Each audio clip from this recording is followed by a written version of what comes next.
Primero de todo, cabe a nosotros analizar qué es la Santa Misa. El Concilio de Trento no deja lugar a dudas. Declaró haber sido instituido este sacrificio precisamente en la última cena. Fulminó la pena de excomunión contra aquellos que afirmen que no se ofrece a Dios un verdadero sacrificio en el rigor de la palabra, o que la oblación sacrificial no consiste en otra cosa sino en darse Cristo a sí mismo como comida. El concilio tuvo el cuidado de precisar que solo a Dios puede uno ofrecer sacrificio. Y alguien podría preguntar, pero ¿y qué pasa con las misas ofrecidas en honor a los santos, a la Virgen María? Y la iglesia precisamente enseña que el sacrificio es ofrecido, pero no a ellos, sino únicamente a Dios que coronó a estos santos a la gloria inmortal. Y esta es la razón por la cual el sacerdote jamás dirá, te ofrezco este sacrificio a Pedro o Pablo, mas sí, ofreciendo el sacrificio solo a Dios, le rinde gracias por la insigne victoria de los bienaventurados mártires, a los cuales implora la protección, pero de tal manera que en el cielo se dignen a interceder por nosotros aquellos cuya memoria celebramos aquí en la tierra.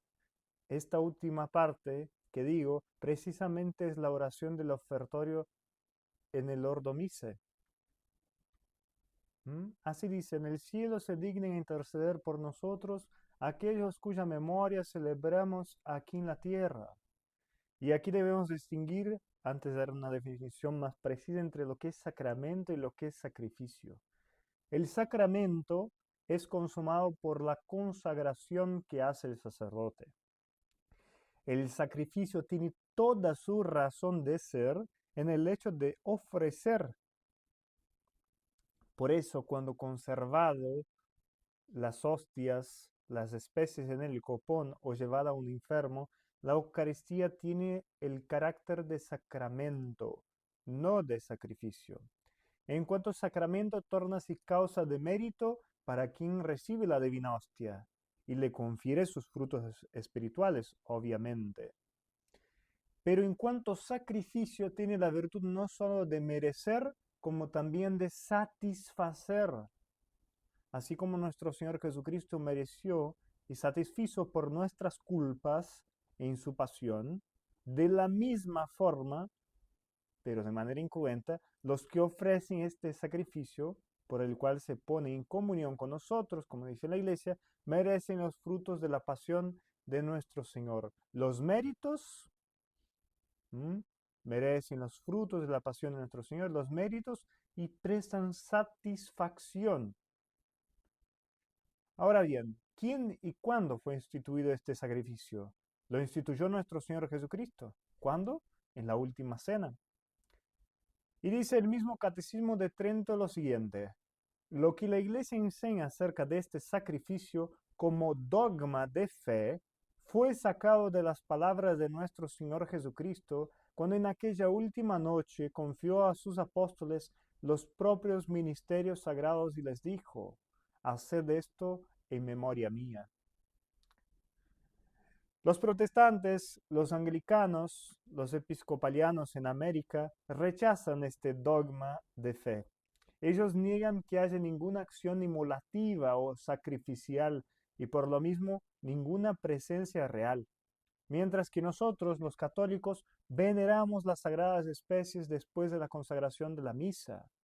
Los protestantes reconocen solo pan y vino, y por ello muchos de ellos nos acusan de idolatría, a pesar del hecho de admitir que el sacrificio de la cruz fue un verdadero sacrificio. Todavía insisten que ocurrió solo una vez y que lo único que acontece o puede acontecer en la misa diaria es una especie de nueva narración a modo de historia de lo que ocurrió hace unos 2000 años atrás. En sus ojos, el rito es, entre comillas, una mera conmemoración de este evento histórico y como tal no requiere ni el sacerdote ni especiales poderes sacerdotales para realizarlo. Como Lutero decía, la misa no es un sacrificio. Llamarla bendición, Eucaristía la mesa del Señor, la cena del Señor o cualquier cosa que gustéis, con tal que no la ensuciéis con el nombre de un sacrificio o acción. Y los anglicanos o episcopalianos, en el artículo 31 de su credo, declaran que la misa, tal como es entendida por el Concilio Tridentino o de Trento, es una fábula blasfema y un engaño peligroso. Debido a la magnitud infinita de este sacrificio inmolativo de la misa, la doctrina católica sostiene que la misa es también y al mismo tiempo un sacrificio de alabanza, de acción de gracias, de propiciación, reparación, expiación, conciliación y de impetración o petición. La naturaleza de la misa es fundamentalmente inmolativa. La misa es, entre otras cosas, sacrificio propiciatorio. Él propicia, aplaca el enojo, la justicia divina. Un padre llamado Nicolás Guir dice: Cristo sobre la cruz se hizo merecedor para nosotros de todo el perdón del pecado, de la gracia de la santificación y de la beatitud eterna, de la bienaventuranza eterna, en definitiva. Quien quiera que se aparte de este sacrificio, quien quiera que a causa de la desobediencia y la incredulidad lo desprecie y lo rechaza, para él, aquellas palabras de Hebreos 10, 26, 27, ya no queda ningún otro sacrificio para los pecados, sino una terrible expectativa del juicio y la furia del fuego. El Concilio de Trento declara que la misa es verdaderamente un sacrificio propiciatorio por medio del cual, nos reconciliamos con Dios y recuperamos su favor. La teología protestante también niega específicamente tanto la naturaleza propiciatoria de la misa, todo lo que pueda dar que tenga alguna connotación de sacrificio se lo niegan. ¿Sí? Y precisamente en la misa nueva fue lo que han hecho estos hombres malignos, estos enemigos de la iglesia, estos hombres que se visten con piel de oveja pero son lobos. Montini, Juan 23, Pablo VI, Montini, ¿no es cierto? Y todos esos otros. Se visten con piel de cordero pero son lobos. ¿Por qué? Porque tienen el deseo de la destrucción de la iglesia, de la destrucción de aquellas cosas más sagradas que hay adentro de ella. Y dentro de ellas, el sacrificio de la Santa Misa, el culto católico, el culto como lo fue puesto por Dios nuestro Señor, como Él quiere que rendamos culto a Él, se lo destruyeron en su esencia, en su sustancia. Pero no dejó de existir el santo sacrificio de la misa. Permanece todos los días sobre nuestros altares, pero no allá en el modernismo, no allá en el nuevo ordo, porque allá han precisamente copiado un culto protestante, un culto para agradar, para ser más inclusivo a los protestantes, a lo que San Pío X había condenado con el nombre de modernismo, porque precisamente el modernismo es la cloaca de todas las herejías, como decía San Pío X. Es la reunión de todas las herejías, de todos los errores en contra de la fe católica. Y precisamente Pablo VI, cuando instituyó Montini, este hombre, este antipapa, cuando instituyó el, el Novus Ordo Missae, la famosa misa nueva que decimos, cambió la sustancia, porque ya no es una ofrenda sacrificial, ya no es un sacrificio.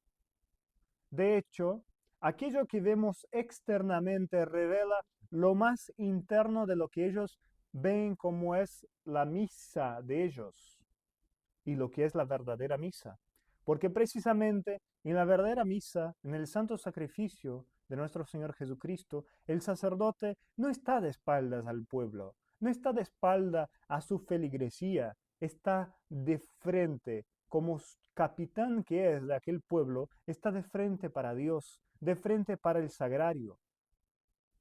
Y en el Concilio Vaticano II, en la Misa Nueva, agarraron lo que decían ellos, que eran el tabernáculo, y lo pusieron una salita al costado. Y ya la misa no es de frente para el tabernáculo, sino que es de frente para el pueblo. Porque Montini hizo una religión de los hombres, no una religión católica. Él la cambió porque no quería que fuera la religión católica.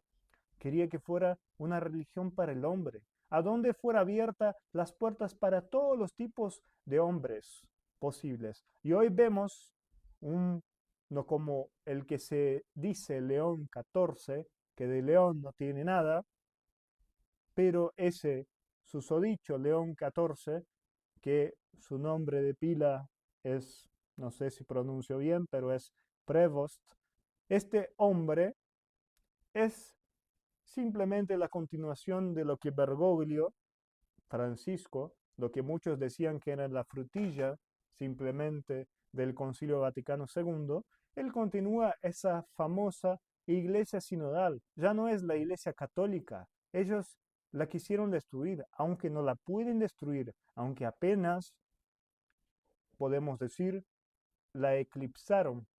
Cuando ocurre un eclipse, la luna cubre el sol, pero el sol está allí, sigue calentando, sigue allí, aunque está encubierta, que fue lo que ellos intentaron hacer porque no pueden verdaderamente cumplir con su propósito, que es destruir la iglesia, porque es lo que ellos intentan, pero no lo pueden hacer. Ese Prevost ahora vemos con bajo capa de buenito, bajo capa de liturgia, porque se pone algunas estolas bonitas y quiso restituir algunas cosas.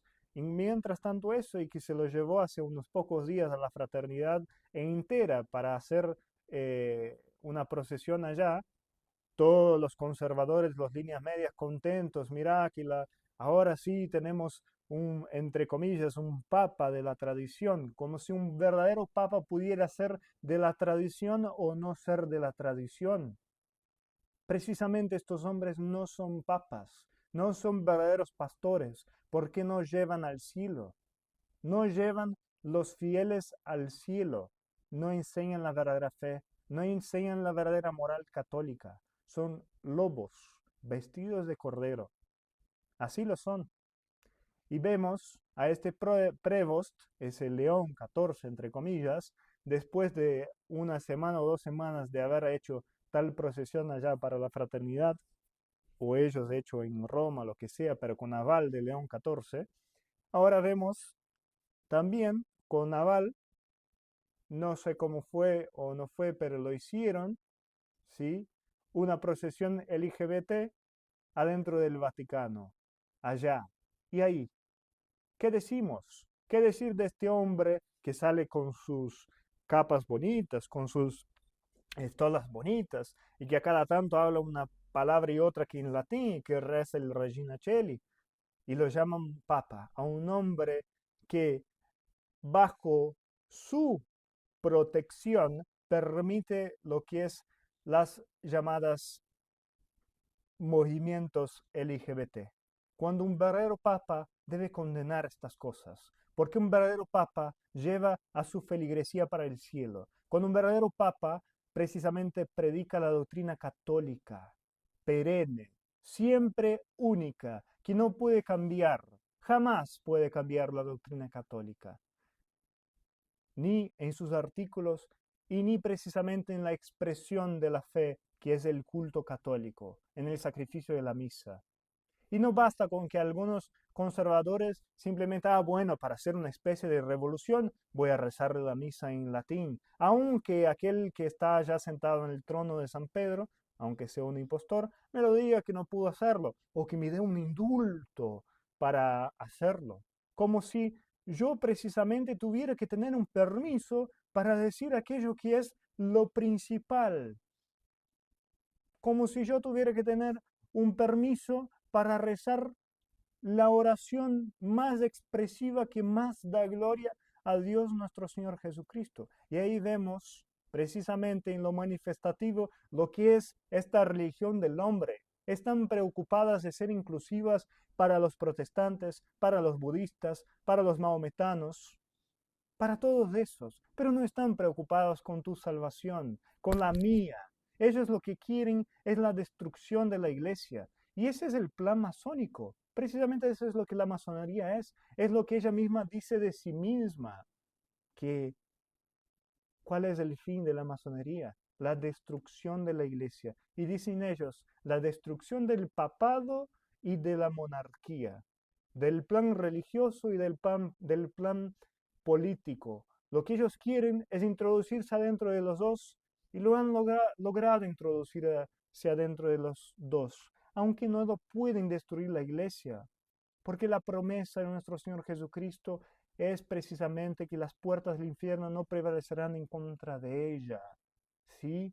Pueden nublarla, pueden eclipsarla, pueden tratar de destruir de la manera que sea, pero asegúrense, porque el Rey de los Reyes volverá. El Rey de los Reyes mostrará cuál es su poder. El Rey de los Reyes mostrará la verdadera religión delante de ustedes, que son unos criminales delante de la Iglesia Católica. Ustedes que deben temblar, temblar de miedo delante del Rey de los Reyes, porque vendrá su castigo a ustedes. Vendrá el castigo a ustedes que tratan de destruir la Iglesia Católica.